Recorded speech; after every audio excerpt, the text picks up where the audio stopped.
आदमी बहुत डरता है, दुख आने लगे तो बहुत घबराता है। घबराता इसीलिए दुख के कारण जीवन में कुछ व्यवस्था बढ़ जाती है। कुछ करता हुआ मालूम पड़ता है, कुछ होता हुआ मालूम पड़ता है और दुख के समय ही आदमी अहंकार से बचा रहता है। दुख खाद है अहंकार की, सुखी आदमी को अहंकार हो जाता है। सुख ही नहीं हो सकता बिना अहंकार के आए। आपने कभी अनुभव किया होगा, कभी जब तुम खुश होते हो तो अहंकार नहीं होता है और जब तुम उदास बैठे होते हो तो अहंकार हो जाता है। जब तुम हंसते हो तो कि तुम ही हंसी में भूल जाता है। अहंकार दुख से मुक्ति कैसे मिले समझो। दुख को तुमने पकड़ा हुआ है। जब आप अहंकार का लाभ लेना बंद नहीं करेंगे तो मुक्ति नहीं मिलेगी। मेरे बिना दुनिया अस्त व्यस्त हो जाएगी, ऐसा अहंकार तुम्हें दुखी बना रहा है। अगर दुख ना हो तो किससे लड़ोगे, और लड़ोगे नहीं तो जीवन में जीतोगे कैसे। जीतेंगे नहीं तो अहंकार की प्रतिष्ठा कहाँ से होगी। तुम्हारे पास 1000 रुपये हैं, 1000 रुपये का तुम सुख नहीं उठा रहे, तुम अकेले 9000 का दुख पैदा कर रहे हो। तुम कह रहे हो 10,000 हो जाएंगे, जब 1000 का सुखों को तुम उठा नहीं पाओगे। 10,000 का सुख कैसे उठाओगे।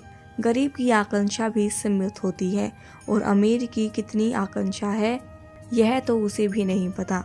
इसीलिए अमीर आदमी ज़्यादा दुख में पड़ता चला जाता है, क्योंकि जैसे जैसे आपकी संपत्ति बढ़ती है वैसे वैसे वासना की हिम्मत बढ़ती है। वह सोचता है जब 10,000 कमा लिए तो 1 लाख क्यों नहीं कमा सकता। बल आ गया है, कुछ करके दिखा देंगे। कुछ करके दिखा देंगे का अहंकार दुख का मुख्य कारण बनता है। सुख का सूत्र है, जो तुम्हारे पास है उसके लिए परमात्मा का धन्यवाद करो। जो है वह पर्याप्त है। एक आदमी ने आत्महत्या करने की कोशिश की। जब वह मरने के करीब जा रहा था, उस चट्टान पर एक फकीर ध्यान करता था। उसने रोक लिया। फकीर ने पूछा, क्या बात है, क्यों मरने जा रहे हो। उस आदमी ने कहा, मेरे पास कुछ नहीं है, जो भी करता हूँ सब उल्टा हो जाता है। भगवान मेरे से नाराज है, इसलिए मैंने मरने का निश्चय किया है। फकीर ने कहा, मरने से पहले मेरा एक काम कर दोगे, मुझे भी फायदा हो जाएगा। यहाँ एक सम्राट मेरा अच्छा मित्र है और बहुत सनकी है। उसे नई नई चीज़ें इकट्ठी करने की बहुत सनक है। मैं सम्राट को कहकर तुम्हारी आंखों के 1 लाख रुपए दिलवा दूंगा। अंत में वह आदमी कुछ कह ना सका। अब कहता भी क्या, क्योंकि वह पहले ही कह चुका था कि उसके पास कुछ नहीं है। बातें करते करते वह सम्राट के सामने पहुँचे। फकीर ने सम्राट से बात कर ली थी। सम्राट उसकी ओर आने लगे। सम्राट उसकी आंखें लेने को तैयार हो गए।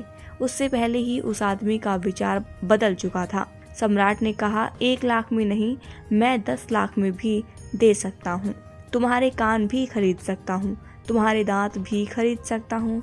उस आदमी ने विचार किया, जब तेरा शरीर ही 10 करोड़ तक का बिक सकता है, जब मेरे पास कुछ नहीं है तो यह शरीर ही करोड़ों की व्यस्त है, तो मैं आत्महत्या क्यों करूं। तो उस फकीर ने कहा, फिर मरने की बाबत क्या ख्याल है।